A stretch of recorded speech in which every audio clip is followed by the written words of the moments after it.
Hello, my friends. It's Miss Mo coming to you from Miss Mo's Vegan Kitchen in Toronto, Canada. I just thought that I would come on and show you how I make our famous banana bread.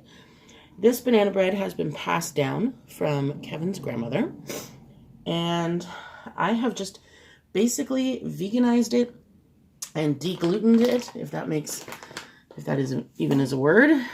So it is a highly requested recipe from my followers on Instagram and in real life.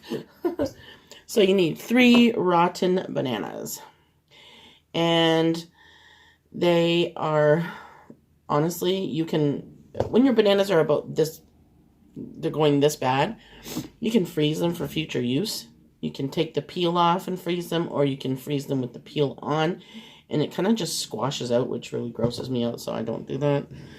I like freezing them out of the skin, and then you can just take them out. So, up to you how you want to do it. But anyway, 3 medium rotten bananas.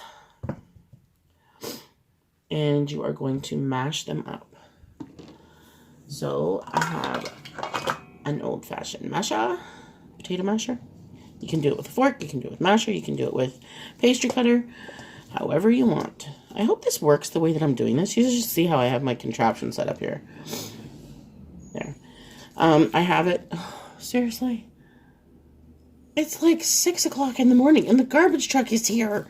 Sometimes they don't come until the afternoon. Holy Hannah. Anyways. So, you mash your bananas. Oh my gosh, and I'm making it move. Not good.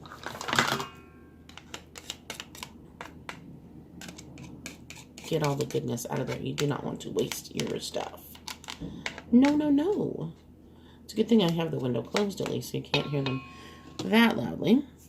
Now you need a cup of white sugar. Here's my cup. Here is my sugar. Oh my gosh, this bag is so heavy. Did I tell you about the other day when I posted on Facebook? I didn't realize that I didn't have any sugar and I was starting to bake. I had everything ready to go. And then I go to get some sugar and I have about, I don't know, half a cup left, which is not normal in this house because usually we have like 3 20-pound bags at a time.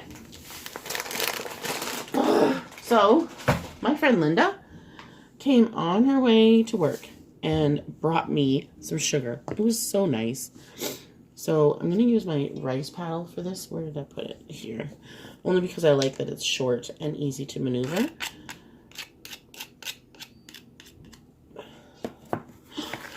Little ASMR sounds.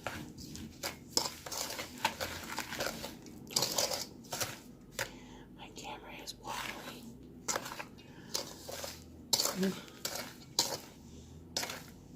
Trying to figure out where I should put it. So there is your 1 cup of sugar. Don't use brown sugar for this recipe. It doesn't work as well. Just white sugar. Organic cane works fine, but I just use plain white sugar for this. And then you'll see that it's kind of droopy.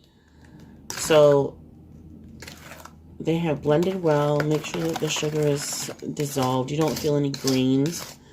And you'll notice it pretty much instantly once it starts to do this liquid thing.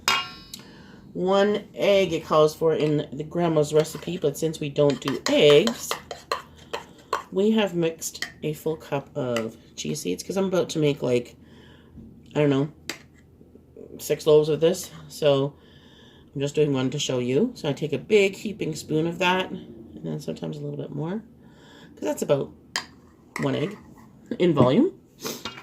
Mix that in.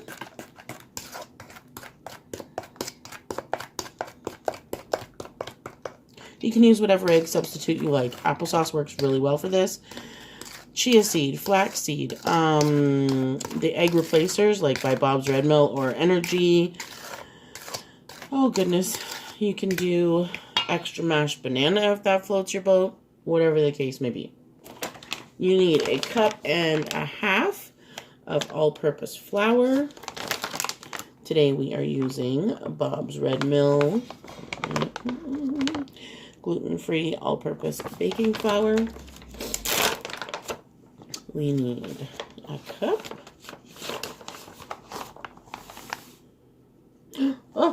I do need my sifter for this, though. A cup. I put that there, and it kind of holds it out of the goop. Technical term there, folks. The goop. So there's almost a cup. Oh, I have to open the next bag. I was hoping I wouldn't have to open the next bag, but that's okay. I have bought so much flour this season. Oh my goodness. I honestly need to start buying it in bulk, because obviously it saves you money and a lot easier to do than opening bag after bag after bag. Kind of gets disheartening when you're just opening, 10 bags of flour a day. Okay, there's 1.5 cups of flour. Sometimes when I use this flour, I sift it 3 times, so I'll do it in a separate bowl. I'm just doing it once for right now. Sift it up.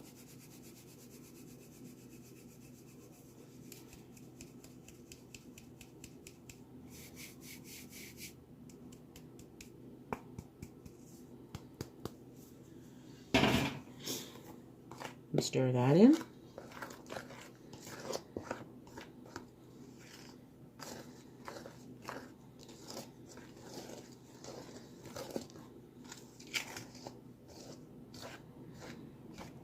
So, I don't have the magic of editing like some folks do. So, I'm just going to do the stages of mixing. I'm really sorry for the shaky camera. Like I said, you would laugh at the way that I have it set up to show the bowl. So, I gotta figure that out too. Hopefully it's not bothering your eyes. But on this channel, we are bare minimum. So, bear with me. Want, want. Okay. And now we need a teaspoon of baking soda. You don't realize how special this is that you're actually getting a recipe with ingredients and the amounts that I put in them, because for a lot of the things that I make, that doesn't exist. This is only because this is a passed down recipe. 1 teaspoon of baking soda. Oh, did I show you this as well? I think I did, but it's Purist, and it's aluminum-free, corn-free, and wheat-free, and it is gluten-free. So, please buy certified if you're celiac. If it's only an insensitivity for you, and sensitivity. Sorry. If it's only a sensitivity issue for you and you can have possible cross-contamination, then, run-of-the-mill ones will be fine for you. And a teaspoon of... Did I add the butter? No, I did not. 1/4 cup of butter. No. I was like, wait a minute, it doesn't look right. 1/4 cup of melted butter.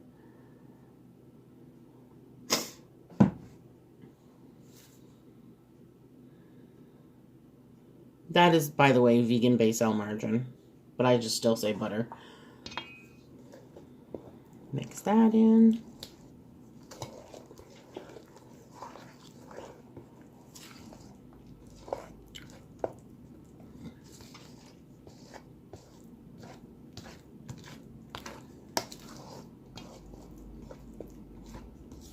Don't over mix, but Grandma's recipe says to just mix it in and then like toss the ingredient in that you need and then mix it after that ingredient for each one.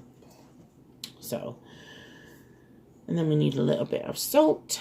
Thank goodness I grabbed the salt and not the pepper, because I didn't even check it. And then just mix that in.